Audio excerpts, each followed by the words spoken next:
ETF index mutual funds నేర్చుకుని stock మార్కెట్లో రాణించాలనుకుంటున్నారా? వెంటనే ఈ నెంబర్కి కాల్ చేయండి. నమస్తే, welcome back to Suman TV. ప్రస్తుతం మనతో పాటు ఉన్నారు legendary award winner, analyst and TEDx speaker, realtor oxygen founder and CEO doctor Nandi Rameshwar Rao గారు. సార్తో మాట్లాడదాం. నమస్తే సార్. నమస్తే అమ్మా.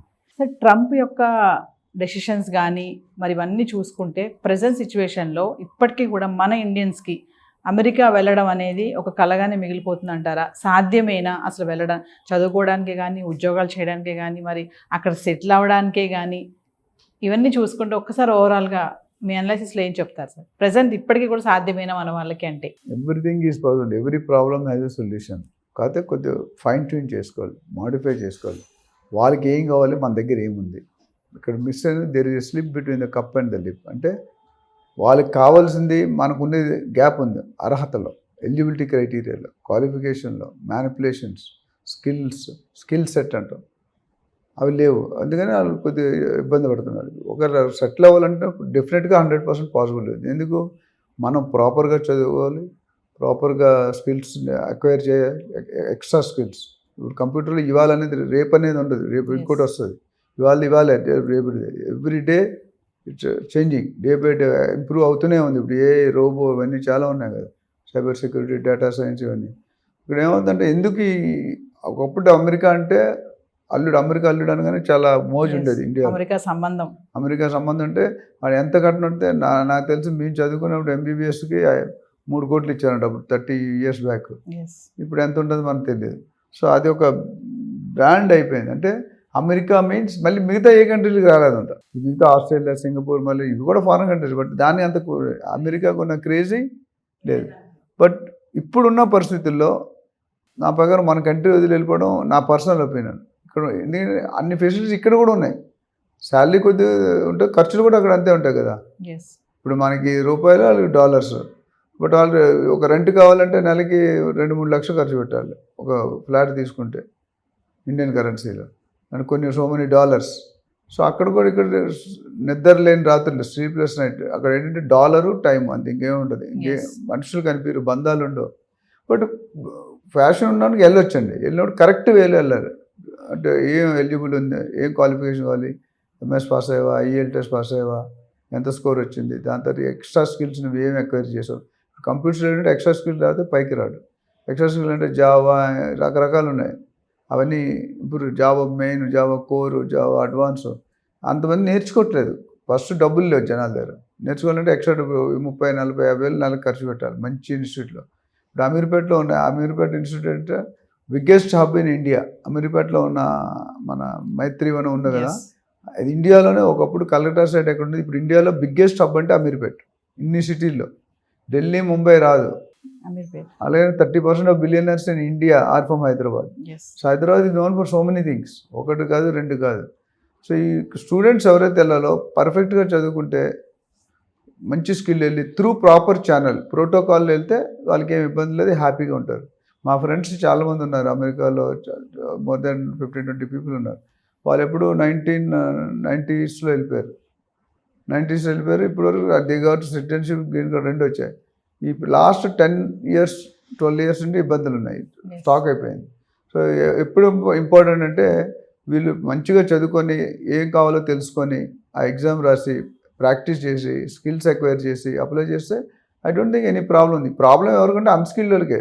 ట్రంప్ కూడా అందరినీ పంపించలేదు.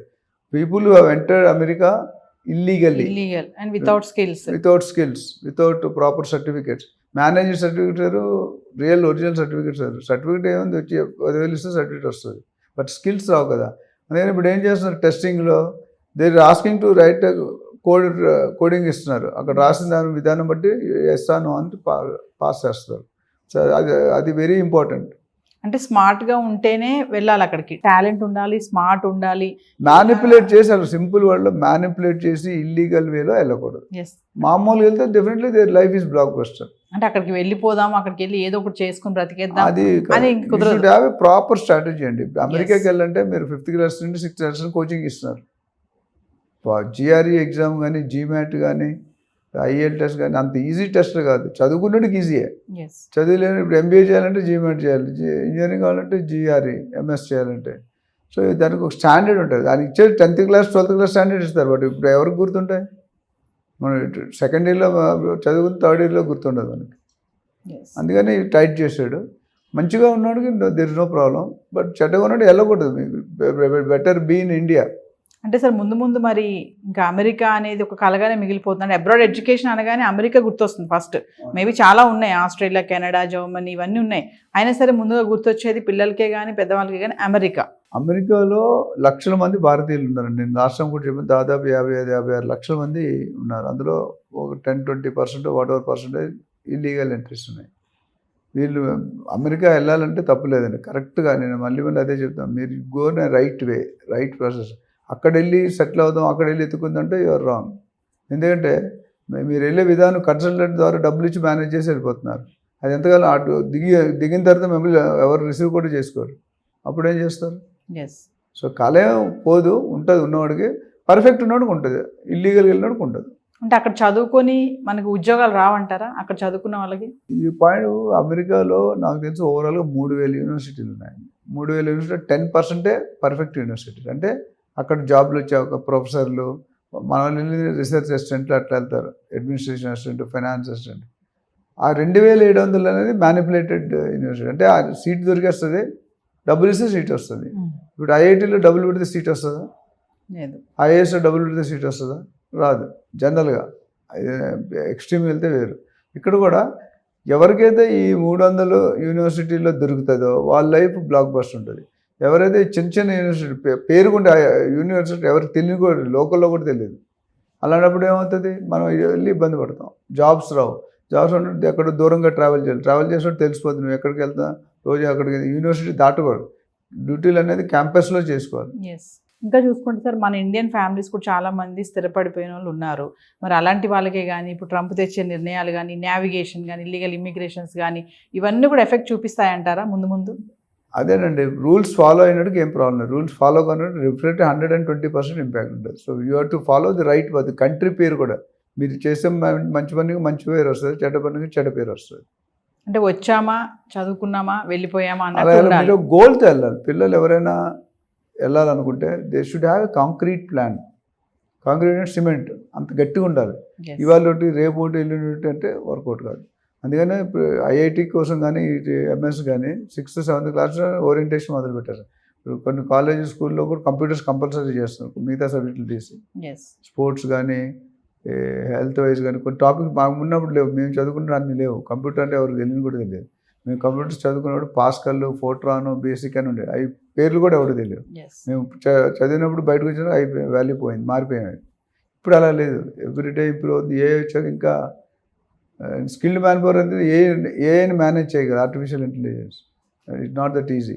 సో స్కిల్ లేని వాళ్ళు డెఫినెట్గా they cannot survive for longer time. ఇప్పుడు చెప్పారు మీరు ఏ అన్నారు కదా సార్, ఇప్పుడు అదొకటి ఎఫెక్ట్ ఉంది బాగా అమెరికాలో. ఏ రావడం వల్ల కూడా కొంతమందిని పంపించేస్తున్నారు తిరిగి అంటున్నారు. అంటే కొద్ది టైం, డెఫినెట్గా అది కరెక్ట్, బట్ కొద్ది టైం పడుతుందండి. ఎందుకంటే it's not just in initial stages. అందరూ జాబులు ఏం పోవు. ఎవరైతే ఇల్లీగల్ ఏరుతారో మొత్తం కొద్దిగా తగ్గుతుంది, ఇంపాక్ట్ అయితే ఉంటుంది. బట్ యాక్యురసీస్ పెరుగుతాయి, టైం స్పీడ్ పెరుగుతాయి. కంప్యూటర్లో మీనింగ్ ఏంటి? యాక్యురసీ. రెండింటి మన టైం తీసుకున్నది ఒక సెకండ్లో వచ్చేస్తుంది, ఫ్రాక్షన్ ఆఫ్ సెకండ్లో కొట్టగానే ఆన్సర్. మనం చేయలేము మాన్యువల్గా. కొన్ని రిప్లేస్మెంట్ అవుతాయి. ఇప్పుడు అన్ని రోబోలు వచ్చి అన్ని సర్వెంట్ పనులు కూడా రోబో చేస్తుందంట. ఇంక బట్టలతో కూడా రోబో చేస్తుంది. ఇంకేం మిగిలే మన దగ్గర. House wife or happy, switch on చేసి కూర్చొని టీవీ పెట్టుకొని సీరియల్ చూసుకుంటే సరిపోదు. సో ఫైనల్గా మరి ఎలాన్ మస్క్కి ట్రంప్కి కూడా కొంచెం విభేదాలు వస్తున్నాయి, పడట్లేదు అంటున్నారు. ఈ ఎఫెక్ట్ కూడా మన ఇండియన్స్ పైన ఏమైనా ఉంటుందంటారా? పాజిటివ్ చెప్పాలంటే నిజంగా గొడవలు ఉండొచ్చు, నెగిటివ్ చెప్పాలంటే ఇది డ్రామా అవ్వచ్చు. రాజకీయ నాయకులు పైన పేరు చెప్పి ఒక ఇద్దరు అపోజిట్ పార్టీస్ అసెంబ్లీలో కొట్టుకుంటారు, రాత్రి ఒకటే బార్లో కల్పిస్తారు. అది చెప్పలేం ఎవరని. డ్రామా చేయడానికి కారణాలు ఏంటంటారు? దేనికోసము? పబ్లిక్ ఓట్లు కావాలి కదా. ఇప్పుడు నేను చెప్పను, ఒక సీఎం ఇంకో సీఎం కొడుక్కి కాంట్రాక్ట్ జాబ్స్ ఇచ్చారు, బయట మాత్రం కొట్టుకున్నారు తెర మీద. ఏంటో ఏం మాట్లాడుతున్నాను కానీ సో ఇవాళ ఈయన సీఎం, రేపు వద్దు ఆయన అవుతాడుగా, రివర్స్ అవుతాడు. సో కొంతమంది నిజంగానే ఉంటారు, కొంతమంది కంపెనీ కారు. నాకు తెలిసిన మినిస్టర్లు IAS they don't use personal పనికి పర్సనల్ కార్సే వాడతారు. కానీ ఆఫీషియల్ డీకే అని ఒక ఆయన డిఫెన్స్ మినిస్టర్, ఆయన నడిచి వెళ్తాడంట. ఈ డజంట్ యూజ్ కార్స్, ఓన్లీ అఫీషియల్గా వాడతాడు. చాలామంది ఉన్నారు అట్లా మంచి లీడర్స్, కానీ వాళ్ళు హైలైట్ అవ్వరు. మీరు ఏదైనా సినిమా చూసుకుంటే ఇప్పుడు RRR డైరెక్టర్ ఎవరంటే మీరు చెప్పేస్తారు, RRR ప్రొడ్యూసర్ చెప్పండి, కానీ డబ్బులు కట్టేది ఎవరు? ప్రొడ్యూసరే. ప్రొడ్యూసర్ కూడా ఎక్కడ లైమ్ లైట్లో రాడు, పేరు తెర వెనకాలే ఉండిపోతాడు లైఫ్ అంతా. హీరో పేరు చెప్తారు, డైరెక్టర్ పేరు, మిగతా ఈయన పేరు చెప్పలేం. డబ్బులు పెట్టిందే ఈయన, బట్ ఆయన మీరు చెప్పండి ఏ సినిమా ప్రొడ్యూసర్, నాకు తెలియదు, మీకు తెలుసా? డైరెక్ట్ తెలుసు మనకి. అట్లా ఏంటంటే ఇక్కడ మనం స్ట్రైట్ ఫార్వర్డ్గా లీగల్గా ఏ గవర్నమెంట్ పాలసీ ఏమన్నా అది ఫాలో అయితే ఏం ఇబ్బంది ఉంటుంది. ఫాలో కానడానికి డెఫినెట్గా it's going to impact. So ఓవరాల్గా ఏం చెప్తారు సార్, మన వాళ్ళు ఈ టైంలో అమెరికా వెళ్ళడం అనేది ఆలోచన అనేది ఎంతవరకు కరెక్ట్ అంటారు? అంటే అది ఇండివిజువల్ పర్సన్ ఉంటుంది, case to case. Me policy వేరే ఉండొచ్చు, నా పాలసీ వేరే ఉండొచ్చు. కొంతమంది తల్లిదండ్రుల ప్రెజర్తో చదువుతారు, కొంతమంది వాళ్ళని చదువుతారు, కొంతమంది ఏది దొరకని చదువుతారు. సో రకరకాలుగా ఉన్నాయి. మా ఇండివిజువల్ కేస్ టు కేస్ మాట్లాడు. వెళ్ళడం మంచిది, వెళ్ళకపోవడం మంచిది. ఎందుకంటే ఇప్పుడు యుద్ధాలు వచ్చాయనుకోండి, అది different. Inflation, tax rate, salaries, ఇప్పుడు ట్యాక్సేషన్ కూడా వాళ్ళకు కూడా బాగానే ఉంటుంది. మనలాగా ఇంట్రెస్ట్ రేట్స్ తక్కువ ఉన్నాయి, అక్కడ సంపాదిస్తున్నారు, అక్కడ కూడా తక్కువ ఇక్కడికే వస్తున్నారు. సో ఫ్యూచర్లో రాను కొద్దిగా స్టెబిలైజ్ అవుతుంది అనుకుంటాం. మొత్తం ప్రతి ఒక్క కామన్ ప్లాట్ఫామ్ వస్తుంది.